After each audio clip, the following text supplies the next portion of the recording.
కాకినాడకు దగ్గరలో ఉన్న ఒక చిన్న పల్లెటూరు రామవరం. అక్కడ పుట్టిన రాజశేఖర్ 5 ఏళ్ల వయసులోనే తల్లిని కోల్పోయాడు. తల్లి సీతమ్మ కాన్పు సమయంలో జరిగిన సమస్యల వల్ల చనిపోయింది. ఆమెతో పాటే పుట్టిన చిన్నారి కూడా బతకలేదు. ఆ రోజు నుండి రాజశేఖర్ జీవితంలో ఒక శూన్యం ఏర్పడింది. ఆ శూన్యాన్ని ఎవరూ నింపలేకపోయారు. తండ్రి వెంకటరత్నం ఒక సాధారణ రైతు. భార్య పోయాక అతను పూర్తిగా మారిపోయాడు. పొలం పనులు, ఇంటి బాధ్యతలు, ఒక్కగానొక్క కొడుకును పెంచడం, ఇవన్నీ అతన్ని కఠినంగా మార్చాయి. ప్రేమను మాటల్లో వ్యక్తం చేయడం అతనికి చేతకాదు. మగవాడంటే కష్టపడాలి, ఏడవకూడదు, మెతగ్గా ఉండకూడదు అని చిన్న రాజశేఖర్కి పదే పదే చెప్పేవాడు. ఒకసారి రాజశేఖర్ స్కూల్లో పడి మోకాలికి దెబ్బ తగిలి ఏడుస్తూ ఇంటికొచ్చాడు. తండ్రి అతన్ని ఓదార్చే బదులు, మగపిల్లాడివి ఏడుస్తావేంటి, నొప్పి భరించడం నేర్చుకో అని కసురుకున్నాడు. ఆ రోజు రాజశేఖర్ మనసులో ఒక నిర్ణయం తీసుకున్నాడు. ఇక ఎప్పుడూ ఏడవకూడదు, బాధను ఎవరికీ చూపించకూడదు. ఆ నిర్ణయమే అతని జీవితాన్ని శాసించింది. పెద్దమ్మ తండ్రి, అక్క వచ్చి కొన్నాళ్లు వంట చేసి పెట్టేది. కానీ ఆమెకు సొంత కుటుంబం ఉండటంతో ఎక్కువ కాలం ఉండలేకపోయింది. దాంతో రాజశేఖర్ చిన్నతనం నుండే స్వయంగా అన్నీ చేసుకోవడం నేర్చుకున్నాడు. బట్టలు ఉతుక్కోవడం, అన్నం వండుకోవడం, తండ్రికి సాయం చేయడం, ఇవన్నీ చిన్న వయసులోనే అతని బాధ్యతలయ్యాయి. స్కూల్లో అతను చదువులో బాగా రాణించేవాడు. కానీ స్నేహితులతో ఎక్కువగా కలిసేవాడు కాదు. వాడు మాట్లాడ్డు, ఎప్పుడూ సీరియస్గా ఉంటాడు అని క్లాస్మేట్స్ అనుకునేవారు. నిజానికి రాజశేఖర్కి లోపల చాలా భావోద్వేగాలుండేవి. కానీ వాటిని బయటకు తీయడం ఎలాగో అతనికి ఎవరూ నేర్పలేదు. 10వ తరగతి పూర్తయ్యాక ఇంటర్ చదవడానికి కాకినాడ వెళ్ళాడు. అక్కడ హాస్టల్లో ఉండి చదువుకున్నాడు. ఒంటరితనం అతనికి అలవాటైన స్నేహితుడయ్యింది. డిగ్రీ పూర్తి చేసి తర్వాత ఒక ప్రైవేట్ కంపెనీలో అకౌంటెంట్గా ఉద్యోగం సంపాదించాడు. కష్టపడి పైకొచ్చాడు. కానీ మనసులో ఇంకా ఆ 5 ఏళ్ల పిల్లవాడు తల్లి లేని లోటుతో బాధపడుతూనే ఉండేవాడు. దాన్ని అతను ఎప్పుడూ ఒప్పుకోలేదంతే. అదే జిల్లాలో మరో పల్లెటూరు కోటిపల్లిలో పద్మ పెరిగింది. ఆమె తండ్రి రామయ్య ఉపాధ్యాయుడు, తల్లి లక్ష్మి గృహిణి. 2 తల్లిదండ్రుల ప్రేమ, 3 తోబుట్టువుల అనుబంధంతో పద్మ చాలా సంతోషకరమైన బాల్యాన్ని గడిపింది. ఆమె ఇంట్లో ప్రతి చిన్న సంతోషాన్ని పెద్దగా జరుపుకునేవారు. పరీక్షల్లో మంచి మార్కులు వచ్చినా, పండగలైనా, ఇంటికి అతిథులు వచ్చినా పద్మ నాన్న ఎప్పుడూ చెప్పేవాడు, ప్రేమను మాటల్లో చెప్పడం తప్పు కాదమ్మా, మనసులో ఉన్నదాన్ని బయటపెట్టడమే ధైర్యం. ఈ మాటలు పద్మ మనసులో బలంగా నాటుకుపోయాయి. ఆమె ఎప్పుడూ నవ్వుతూ ఉండేది. అందరితో ప్రేమగా మాట్లాడేది. చిన్న చిన్న విషయాల్లో కూడా సంతోషాన్ని వెతుక్కునేది. చదువులో పద్మ మధ్యస్థంగా ఉండేది. కానీ ఆమెకు వంట చేయడం, కుట్టుపని, పాటలు పాడటం లాంటి కళలంటే చాలా ఇష్టం. ఇంటర్ పూర్తయ్యాక ఆమె ఇంట్లోనే ఉంటూ ఇంటి పనుల్లో తల్లికి సాయం చేసేది. పెళ్లి ప్రస్తావన వచ్చినప్పుడు ఆమె తల్లిదండ్రులు మంచి సంబంధం కోసం వెతకడం మొదలుపెట్టారు. అదే సమయంలో రాజశేఖర్ తండ్రి వెంకటరత్నం తన కొడుక్కి 26 ఏళ్లు నిండాయని, ఇక పెళ్లి చేయాలని నిర్ణయించుకున్నాడు. బంధువుల ద్వారా పద్మ గురించి తెలిసింది. ఇరు కుటుంబాలు కలిసి పెద్దల సమక్షంలో సంబంధం మాట్లాడుకున్నారు. రాజశేఖర్, పద్మ ఒకసారి మాత్రమే పెద్దల సమక్షంలో చూసుకున్నారు. ఆ చూపులో పద్మకి రాజశేఖర్ కళ్ళలో ఏదో బాధ కనిపించింది. కానీ అది ఏమిటో ఆమెకప్పుడు అర్థం కాలేదు. ఈ అబ్బాయి తక్కువ మాట్లాడతాడు, కానీ మంచివాడిలా ఉన్నాడు అని పద్మ తల్లితో చెప్పింది. అలా ఇరు కుటుంబాల అంగీకారంతో పెళ్లి నిశ్చయమైంది. పెళ్లి బ్రహ్మాండంగా జరిగింది. కాకినాడలో ఒక పెద్ద కళ్యాణ మండపంలో బంధువులు, స్నేహితులు అంతా హాజరయ్యారు. పద్మ ఎర్రటి పట్టుచీరలో నగలతో మెరిసిపోతూ ఉంది. రాజశేఖర్ మాత్రం మామూలుగానే పెద్దగా భావం లేని మొహంతో అన్ని తంతులు పూర్తి చేశాడు. బంధువులు, పెళ్ళికొడుకు ఇంత సీరియస్గా ఎందుకున్నాడు అని గుసగుసలాడుకున్నారు. మొదటి రాత్రి పద్మ మనసులో ఎన్నో ఆశలు, కలలు ఉన్నాయి. కానీ రాజశేఖర్ కేవలం, నువ్వు నా భార్యవి, నేను నిన్ను జాగ్రత్తగా చూసుకుంటాను, కానీ నేను ఎక్కువ మాట్లాడే మనిషిని కాదు, అది గుర్తుంచుకో అని మాత్రమే చెప్పాడు. పద్మ మనసులో కొంచెం నిరాశ కలిగినా కాలక్రమేణా అర్థం చేసుకుంటాను అని తనకు తానే సర్ది చెప్పుకుంది. పెళ్లి తర్వాత రాజశేఖర్ ఉద్యోగరీత్యా రాజమండ్రిలో ఉండేవాడు. పద్మను తీసుకెళ్లి అక్కడ ఒక చిన్న ఇల్లు అద్దెకు తీసుకున్నాడు. కొత్త ఊరు, కొత్త మనుషులు, తెలియని వాతావరణం. పద్మకి మొదట్లో చాలా కష్టంగా అనిపించింది. కానీ ఆమె తన నవ్వుతో, ప్రేమతో ఆ ఇంటిని త్వరగానే ఒక సంతోషకరమైన గూడుగా మార్చింది. ప్రతి ఉదయం 5 గంటలకే లేచి రాజశేఖర్కి ఇష్టమైన ఫిల్టర్ కాఫీ కలిపేది. అతని బట్టలు శుభ్రంగా ఇస్త్రీ చేసి పెట్టేది. టిఫిన్ బాక్స్లో అతనికి ఇష్టమైన పులిహోర, ఉప్మా, ఇడ్లీ రోజుకో వెరైటీగా పెట్టేది. రాజశేఖర్ మాత్రం సరే వెళ్తున్నాను అని ఒక్క మాటతో వెళ్ళిపోయేవాడు. కృతజ్ఞత చెప్పడం, మెచ్చుకోవడం అతనికి తెలియని భాష. మొదట్లో పద్మకి ఇది చాలా బాధగా అనిపించేది. నేనింత ప్రేమగా చేస్తున్నాను, కనీసం ఒక్క మంచి మాట కూడా చెప్పరు అని రాత్రుళ్ళు దిండులో మొహం దాచుకుని ఏడ్చేది. కానీ ఆమె తన తల్లి మాటలు గుర్తు చేసుకునేది. మనసుని అర్థం చేసుకోవడానికి కొంచెం సమయం పడుతుంది పద్మ. అతని పెంపకం వేరు, నీ పెంపకం వేరు. ఓపిక పట్టు. నెమ్మదిగా పద్మకి రాజశేఖర్ గురించి కొన్ని విషయాలు అర్థమయ్యాయి. అతనెప్పుడూ తన తల్లి గురించి మాట్లాడేవాడు కాదు. కానీ ఆమె ఫోటో చూసినప్పుడు అతని కళ్లలో ఏదో తెలియని బాధ కనిపించేది. ఒకసారి పద్మ ధైర్యం చేసి అడిగింది, మీ అమ్మ గురించి చెప్పరా? రాజశేఖర్ మొహం చిన్నబోయింది. ఏమీ లేదు, చిన్నప్పుడే పోయింది అని చెప్పి విషయం మార్చేశాడు. ఆ క్షణంలో పద్మకి అర్థమైంది, అతని కరుకుదనం వెనుక ఏదో లోతైన గాయం ఉందని. పెళ్లైన 2 ఏళ్లకి పద్మ గర్భవతి అయ్యింది. ఈ వార్త విన్నప్పుడు రాజశేఖర్ మొహంలో ఒక క్షణం సంతోషం మెరిసింది. కానీ వెంటనే మామూలు మొహం పెట్టుకున్నాడు. జాగ్రత్తగా ఉండు, మంచి తిండి తిను అని మాత్రమే చెప్పాడు. పద్మ మనసులో ఆ చిన్న సంతోష క్షణాన్ని పదిలంగా దాచుకుంది. 9 నెలల తర్వాత వారికి ఒక అమ్మాయి పుట్టింది. పేరు శ్రావణి అని పెట్టారు. పసిపాపను చూసినప్పుడు రాజశేఖర్ కళ్లలో నీళ్లు తిరిగాయి. కానీ అతను వెంటనే గదిలోంచి బయటకు వెళ్ళిపోయాడు. ఎవరూ తన బలహీనతను చూడకూడదని. పద్మ మాత్రం ఆ క్షణాన్ని గమనించింది. ఇతనికి ప్రేమ ఉంది, కానీ దాన్ని చూపించడం భయం అని ఆమెకు అర్థమైంది. శ్రావణి పెరుగుతున్న కొద్దీ రాజశేఖర్ మరింత బాధ్యతాయుతంగా మారాడు. కానీ అదే సమయంలో మరింత కరుకుగా కూడా మారాడు. ఆర్థిక భారం, పిల్ల భవిష్యత్తు గురించి ఆందోళన అతన్ని నిత్యం వేధించేవి. అతను ఎక్కువ గంటలు పనిచేయడం మొదలుపెట్టాడు. ఇంటికి రావడం ఆలస్యం అయ్యేది. వచ్చాక కూడా అలసటతో మాట్లాడేవాడు కాదు. శ్రావణి కొంచెం పెద్దయ్యాక తండ్రిని చూస్తే భయపడేది. నాన్న కోప్పడతారేమో అని దూరంగా ఉండేది. ఇది రాజశేఖర్ని లోలోపల బాధ పెట్టేది. కానీ దాన్ని సరిదిద్దుకోవటం ఎలాగో అతనికి తెలియలేదు. బదులుగా అతను మరింత మౌనంగా మారిపోయేవాడు. 3 ఏళ్ల తర్వాత రెండో సంతానం, ఒక అబ్బాయి పుట్టాడు. పేరు వెంకటరత్నం. తండ్రి పేరు మీద పెట్టారు. కానీ అందరూ అతన్ని చిన్నా అని పిలిచేవారు. 2 పిల్లలతో ఇల్లు కళకళలాడేది. కానీ రాజశేఖర్ మాత్రం అదే కరుకుదనంతో ఉండేవాడు.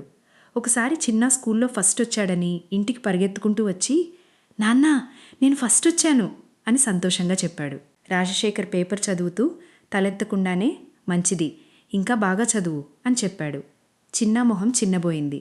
తల్లి దగ్గరకు వెళ్ళి, అమ్మా, నాన్నకి నేను ఫస్ట్ వచ్చినందుకు సంతోషం లేదా అని అడిగాడు. పద్మ కొడుకును దగ్గరకు తీసుకుని, నాన్నకి చాలా సంతోషంగా ఉందిరా, కానీ ఆయనకి మాటల్లో చెప్పడం చేతకాదు. నువ్వు చూడు, రేపు నీకిష్టమైన సైకిల్ కొనిపెడతారు అని ఓదార్చింది. నిజంగానే మరుసటి వారం రాజశేఖర్ ఒక్క మాట చెప్పకుండా చిన్నాకి కొత్త సైకిల్ కొనిపెట్టాడు. అది అతని ప్రేమను వ్యక్తం చేసే భాష. మాటలు కాదు, చేతలు. సంవత్సరాలు గడుస్తున్న కొద్దీ పద్మకి రాజశేఖర్ గురించి ఇంకా లోతుగా అర్థమవుతూ వచ్చింది. అతను ఎప్పుడూ తన అవసరాల గురించి ఆలోచించేవాడు కాదు. కొత్త బట్టలు కొనుక్కోవడం, బయట తినడం, సినిమాలకు వెళ్ళడం ఇలాంటివి అతని జీవితంలో ఉండేవి కాదు. అతని సంపాదన మొత్తం పిల్లల చదువులకి, ఇంటి ఖర్చులకి, భవిష్యత్తు కోసం దాచుకోవటానికే సరిపోయేది. ఒకసారి పద్మ అతని కోసం ఒక కొత్త చొక్కా కొన్నప్పుడు, ఎందుకు వృధా ఖర్చు, ఉన్నవి బాగానే ఉన్నాయి కదా అని కోప్పడ్డాడు. కానీ ఆ చొక్కాని అతను ప్రతి పండక్కి ధరించేవాడు, జాగ్రత్తగా భద్రపరిచేవాడు. ఇలాంటి చిన్న చిన్న విరోధాభాసాలు పద్మకి అతని మనసులోని సంఘర్షణను చూపించేవి. ఒక సంవత్సరం ఇంటి పరిస్థితి బాగాలేని సమయంలో రాజశేఖర్ తనకిష్టమైన వాచీని అమ్మేసి ఆ డబ్బుతో శ్రావణికి స్కూల్ ఫీజు కట్టాడు. ఈ విషయం అతను పద్మకి కూడా చెప్పలేదు. ఆమెకు తర్వాత బంధువుల ద్వారా తెలిసింది. ఎందుకు నాకు చెప్పలేదు అని అడిగితే, పెద్ద విషయం ఏమీ లేదు, అనవసరంగా ఎందుకు చెప్పాలి అని తేలికగా కొట్టిపారేశాడు. ఇలాంటి త్యాగాలు అతను నిత్యం చేసేవాడు. కానీ వాటిని ఎప్పుడూ గొప్పగా చెప్పుకోలేదు. పద్మ మనసులో అతని పట్ల గౌరవం, ప్రేమ రోజురోజుకి పెరుగుతూ వచ్చాయి. అయినా ఆ ఒంటరితనం, మాటల కొరత ఆమెను లోలోపల బాధ పెడుతూనే ఉండేది. రాత్రుళ్ళు నిద్రపోయే ముందు పద్మ కొన్నిసార్లు అతని చేయి పట్టుకుని, మీరు నన్ను ప్రేమిస్తున్నారా అని అడిగేది. రాజశేఖర్ కొంచెంసేపు మౌనంగా ఉండి, అలాంటి ప్రశ్నలు అడక్కు, నిద్రపో అని పక్కకి తిరిగేవాడు. కానీ అతని చేయి మాత్రం ఆమె చేతిని వదిలేది కాదు. రాత్రంతా అలాగే పట్టుకుని ఉండేది. ఆ చిన్న సంకేతమే పద్మకి బలాన్నిచ్చేది. శ్రావణి, చిన్న ఇద్దరూ యుక్త వయస్సుకి వచ్చారు. ఈ వయసులో పిల్లలకి తల్లిదండ్రుల అవగాహన, స్నేహపూర్వక సంభాషణ చాలా అవసరం. కానీ రాజశేఖర్ ఇంకా అదే పాత పద్ధతిలోనే ఉండేవాడు. కఠినమైన నియమాలు, తక్కువ మాటలు, ఎక్కువ ఆంక్షలు. శ్రావణి కాలేజీలో చేరినప్పుడు స్నేహితులతో సినిమాకి వెళ్లాలని అడిగింది. రాజశేఖర్ వెంటనే, అమ్మాయిలు ఎక్కువ తిరగకూడదు, చదువు మీద దృష్టి పెట్టు అని కోపడ్డాడు. శ్రావణి కళ్ళలో నీళ్లు తిరిగాయి. కానీ ఏమీ మాట్లాడకుండా గదిలోకి వెళ్ళిపోయింది. పద్మ ఆ రాత్రి భర్తతో మాట్లాడింది. ఎందుకంత కఠినంగా ఉంటారు? పిల్లలు పెద్దవాళ్ళవుతున్నారు. వాళ్ళకు కొంచెం స్వేచ్ఛ ఇవ్వాలి కదా. రాజశేఖర్ కోపంగా, నేను నా పిల్లలను రక్షించడానికే ఇలా చేస్తున్నాను. బయటి ప్రపంచం చాలా క్రూరంగా ఉంటుంది, నాకు తెలుసు అని చెప్పాడు. మీకెలా తెలుసు అని పద్మ అడిగింది. రాజశేఖర్ కొంచెంసేపు మౌనంగా ఉండి, నా చిన్నప్పుడు నాకెవరూ లేరు పద్మ. అమ్మ లేదు. నాన్నెప్పుడూ కష్టపడేవాడే తప్ప నాతో మాట్లాడేవాడు కాదు. నేను ఒంటరిగా అన్నీ ఎదుర్కొన్నాను. నా పిల్లలకి అలాంటి పరిస్థితి రాకూడదని నేను వాళ్ళని కఠినంగా పెంచుతున్నాను, కాపాడాలని ప్రయత్నిస్తున్నాను అని మొదటిసారి తన మనసులోని బాధను కొంచెం వ్యక్తం చేశాడు. పద్మకి కళ్ళలో నీళ్లు తిరిగాయి. కానీ కఠినత్వం ప్రేమని చూపించే మార్గం కాదు. మీరు వాళ్ళని రక్షించాలనుకుంటున్నారు, కానీ దూరం చేసుకుంటున్నారు. వాళ్ళకి మీ ప్రేమ కావాలి, మీ నియమాలు కాదు అని మెల్లగా చెప్పింది. ఈ మాటలు రాజశేఖర్ మనసుని కదిలించాయి. కానీ వెంటనే మారడం అతనికి కష్టమైంది. అలవాట్లు అంత తేలిగ్గా మారవు కదా. అయినా ఆ రోజు నుండి అతను కొంచెం కొంచెంగా మారడం మొదలుపెట్టాడు. శ్రావణిని సినిమాకి వెళ్ళడానికి అనుమతించాడు. కానీ జాగ్రత్తగా వెళ్ళిరా అని చెప్పాడు. అది అతని ప్రేమని వ్యక్తం చేసే కొత్త భాష. చిన్న ఇంజనీరింగ్ చదవాలని కోరుకున్నప్పుడు రాజశేఖర్ ఆర్థిక ఇబ్బందులున్నా ఏమాత్రం వెనుకాడకుండా అప్పు చేసి మరీ కొడుకుని కాలేజీలో చేర్పించాడు. నా కొడుకు నాలాగా కష్టపడకూడదు, మంచి చదువు చదవాలి అని అతని లక్ష్యం. ఈ త్యాగాన్ని కూడా అతను గొప్పగా చెప్పుకోలేదు. కానీ పద్మ, పిల్లలు అది గమనించారు. పెళ్లైన 15 సంవత్సరాల తర్వాత ఒక శీతాకాలం రాత్రి పద్మకి విపరీతమైన జ్వరం వచ్చింది. మొదట్లో మామూలు జలుబు అనుకున్నారు. కానీ 3 రోజులు గడిచినా జ్వరం తగ్గలేదు. ఒళ్ళు కాలిపోతూ నీరసంగా మంచం మీద నుండి లేవలేని పరిస్థితి. ఆ రోజు రాజశేఖర్ ఆఫీస్లో ముఖ్యమైన మీటింగ్ ఉందని ఉదయమే వెళ్ళిపోయాడు.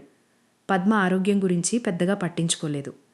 కొంచెం జ్వరమే కదా, తగ్గిపోతుంది అనుకున్నాడు. కానీ సాయంత్రం ఇంటికొచ్చేసరికి ఇంట్లో వాతావరణం మారిపోయింది. వంటగది నిశ్శబ్దంగా ఉంది. పిల్లలు దిగులుగా కూర్చుని ఉన్నారు. అమ్మకి బాగా జ్వరం వచ్చింది నాన్న, లేవలేకపోతోంది అని శ్రావణి భయంగా చెప్పింది. చిన్నా కూడా, నాన్న అమ్మ మాట్లాడటం లేదు, కళ్ళు తెరవడం లేదు అని ఏడుస్తూ చెప్పాడు. రాజశేఖర్ గుండె ఒక్కసారిగా ఆగిపోయినట్టు అనిపించింది. వేగంగా బెడ్రూంలోకి పరిగెత్తాడు. పద్మ కళ్ళు మూసుకుని వణుకుతూ పడుకుని ఉంది. నుదురు తాకగానే మంటలా కాలుతోంది. ఆమెను పిలిచాడు. పద్మా, పద్మా.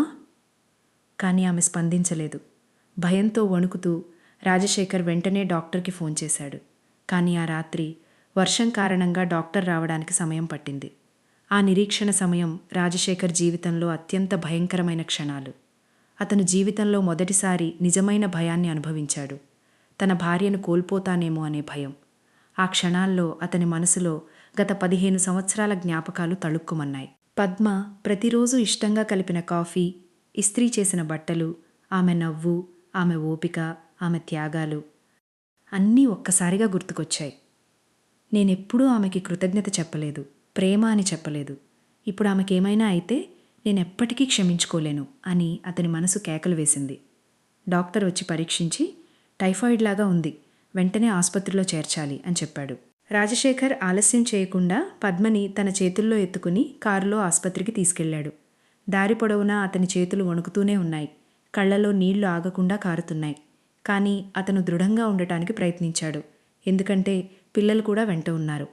ఆసుపత్రిలో పద్మని చేర్చాక డాక్టర్లు పరీక్షలు చేసి, పరిస్థితి కొంచెం సీరియస్గా ఉంది, కానీ మేం ప్రయత్నిస్తాము అని చెప్పారు.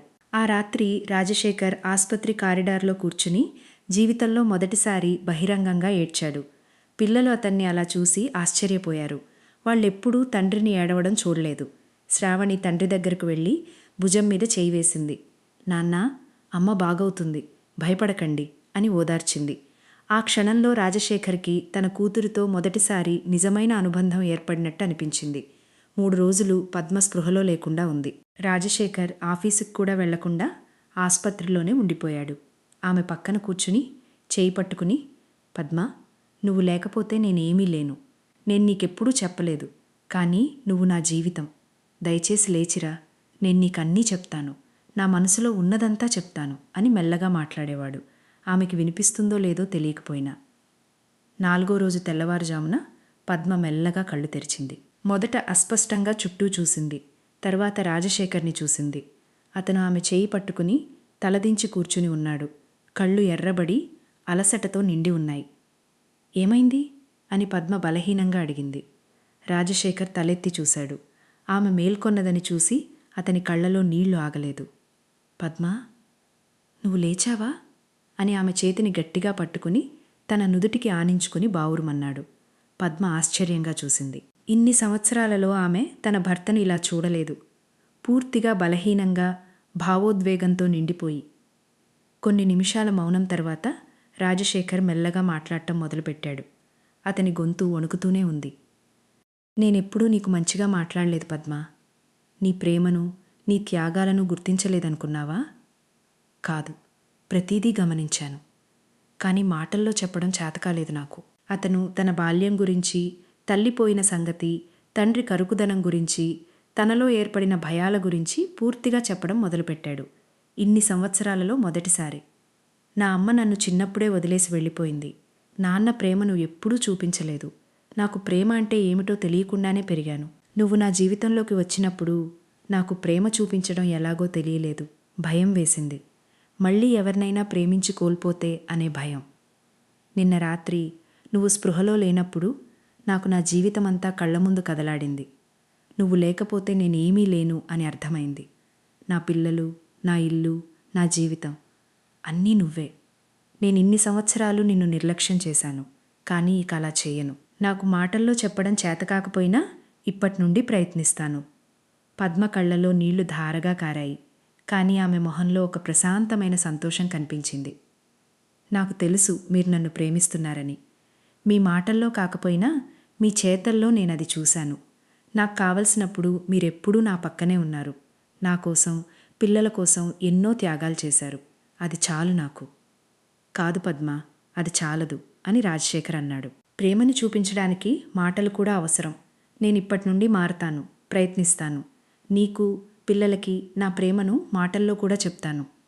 ఈ మాటలు విన్న పద్మ తన బలహీనమైన చేతులతో అతని మొహాన్ని తాకింది. మీరిప్పటికే మారారు రాజశేఖర్. ఈ మాటలే మీ మార్పుకి నిదర్శనం. ఇద్దరూ కొంతసేపు మౌనంగా ఒకరి కళ్ళలోకి ఒకరు చూసుకుంటూ ఉండిపోయారు. ఆ మౌనంలో 15 సంవత్సరాల ప్రేమ, బాధ, త్యాగం, అర్థం చేసుకోవడం అన్నీ ఇమిడిపోయాయి. పద్మ ఆసుపత్రి నుండి ఇంటికొచ్చాక రాజశేఖర్లో నిజంగానే మార్పు కనిపించడం మొదలైంది. అతను ఇంకా ఎక్కువ మాటలు మాట్లాడే మనిషిగా మారలేదు.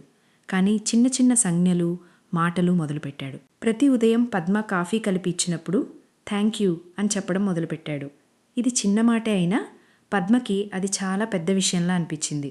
భోజనం చేసినప్పుడు వంట బాగుంది అని మెచ్చుకునేవాడు. ఇది వినడానికి పద్మకి కళ్ళలో నీళ్లొచ్చేవి. ఎందుకంటే 15 సంవత్సరాలలో ఆమె ఇలాంటి మాటల కోసం ఎదురుచూసింది. పిల్లలతో కూడా అతను మారడం మొదలుపెట్టాడు. శ్రావణి కాలేజీ నుండి ఇంటికొచ్చినప్పుడు ఎలా జరిగింది రోజు అని అడగడం మొదలుపెట్టాడు. మొదట్లో శ్రావణి ఆశ్చర్యపోయింది. తండ్రి ఇలా అడగడం అలవాట్లేదు కాబట్టి. కానీ నెమ్మదిగా వాళ్ల మధ్య సంభాషణ పెరిగింది. చిన్న ఇంజనీరింగ్ మొదటి సంవత్సరంలో ఫస్ట్ క్లాస్లో పాస్ అయినప్పుడు రాజశేఖర్ అతన్ని దగ్గరకు తీసుకుని నాకు నీ మీద చాలా గర్వంగా ఉంది కొడుకా అని చెప్పాడు. చిన్న కళ్ళలో నీళ్లు తిరిగాయి. ఇన్ని సంవత్సరాలలో అతను ఎదురుచూసిన మాటలివి. ఒకరోజు రాత్రి రాజశేఖర్ పద్మతో కూర్చుని నాకొక విషయం చెప్పాలని ఉంది అన్నాడు. పద్మ ఆసక్తిగా చూసింది. నేను వచ్చే వారం మనమందరం కలిసి ఒక ట్రిప్ వెళ్దామని అనుకుంటున్నాను, అరకు వ్యాలీకి. పిల్లలిద్దరూ కూడా వస్తారు. మనం ఎప్పుడూ కుటుంబంగా కలిసి ఎక్కడికి వెళ్ళలేదు కదా. పద్మ ఆశ్చర్యంతో, సంతోషంతో అతన్ని కౌగిలించుకుంది. మీరు నిజంగా మారారు రాజశేఖర్ అని గొణిగింది. ఆ ట్రిప్ వారి కుటుంబ జీవితంలో ఒక మలుపు తిరిగింది. అరకు లోయలో ప్రకృతి మధ్య రాజశేఖర్ మొదటిసారి తన కుటుంబంతో నిజంగా, ప్రసన్నంగా, స్వేచ్ఛగా సమయం గడిపాడు. పిల్లలతో ఆటలాడాడు, జోకులు వేశాడు, ఫోటోలు తీసుకున్నాడు. ఇదంతా చూసి పద్మ మనసు ఆనందంతో నిండిపోయింది. కాలం గడిచింది. శ్రావణి ఇంజనీరింగ్ పూర్తి చేసి ఒక మంచి కంపెనీలో ఉద్యోగం సంపాదించింది. చిన్నా కూడా చదువు పూర్తి చేసి పై చదువుల కోసం అమెరికా వెళ్ళాడు. రాజశేఖర్, పద్మ ఇద్దరూ వృద్ధాప్యంలోకి అడుగుపెడుతున్నారు. కానీ వారి బంధం మాత్రం మరింత బలపడింది. రాజశేఖర్ పూర్తిగా మారిపోలేదు. అతను ఇప్పటికీ ఎక్కువ మాట్లాడే మనిషి కాదు. కొన్నిసార్లు పాత అలవాట్ల ప్రకారం కరుకుగా మాట్లాడేవాడు. కానీ అతనిలో ఒక ముఖ్యమైన మార్పు వచ్చింది. అతను తన ప్రేమను వ్యక్తం చేయడం నేర్చుకున్నాడు. తన బలహీనతలను అంగీకరించడం నేర్చుకున్నాడు. ప్రతి రాత్రి పడుకునే ముందు అతను పద్మ చేయి పట్టుకుని థ్యాంక్ యూ పద్మ, నా జీవితంలో ఉన్నందుకు అని చెప్పేవాడు. ఇది వారి రోజువారీ పద్ధతిగా మారింది. ఎప్పుడూ మిస్ అవ్వని ఒక ఆచారంలా. శ్రావణి పెళ్లి రోజొచ్చింది. ఆమె ఒక సాఫ్ట్వేర్ ఇంజనీర్ని ప్రేమించి పెళ్లి చేసుకోవాలని నిర్ణయించుకుంది. రాజశేఖర్ మొదట్లో కొంచెం సంకోచించినా కూతురి సంతోషం కోసం అంగీకరించాడు. పెళ్లి రోజున అందరి ముందు నిలబడి మాట్లాడాల్సి వచ్చినప్పుడు రాజశేఖర్ లాంటి మౌన స్వభావి కూడా కొన్ని మాటలు చెప్పాడు. నేనెప్పుడూ మాటలు ఎక్కువగా మాట్లాడే మనిషిని కాదు. నా జీవితంలో నేను చాలా తప్పులు చేశాను. నా భార్యని, నా పిల్లలని సరిగ్గా అర్థం చేసుకోలేదు చాలా సంవత్సరాలు. కానీ నా భార్య పద్మ నాకొక ముఖ్యమైన పాఠం నేర్పింది. ప్రేమని చూపించడానికి ఆలస్యం చేయకూడదు. ఎందుకంటే జీవితం ఎప్పుడు ఎలా మలుపు తిరుగుతుందో ఎవరికీ తెలియదు. నా కూతురు శ్రావణి, నువ్వు నీ భర్తని ఎప్పుడూ ప్రేమతో చూసుకో. కానీ అతనికి కూడా అర్థం చేసుకునే సమయం ఇవ్వు. ప్రతి మనిషికి తన స్వంత గాయాలుంటాయి. వాటిని అర్థం చేసుకుంటే ప్రేమ మరింత బలంగా ఉంటుంది. ఈ మాటలు విన్న అందరూ కరతాళధ్వనులు చేశారు. పద్మ కళ్లలో నీళ్లు ధారగా కారాయి. ఆమె పక్కనే కూర్చున్న తన తల్లితో, అమ్మా, నా భర్త ఇంత మారతాడని నేనెప్పుడూ అనుకోలేదు. ఓపిక పట్టడం వల్లే ఇది సాధ్యమైంది అని గొణిగింది. శ్రావణి పెళ్లి తర్వాత కొన్ని సంవత్సరాలకు రాజశేఖర్ ఉద్యోగ విరమణ చేశాడు. ఇప్పుడు అతనికి, పద్మకి ఇద్దరికీ ఎక్కువ సమయం దొరికింది. ఒకరికొకరు తోడుగా ఉండటానికి. వారు కలిసి తోట పెంచుకున్నారు. సాయంత్రాలు కలిసి నడిచేవారు.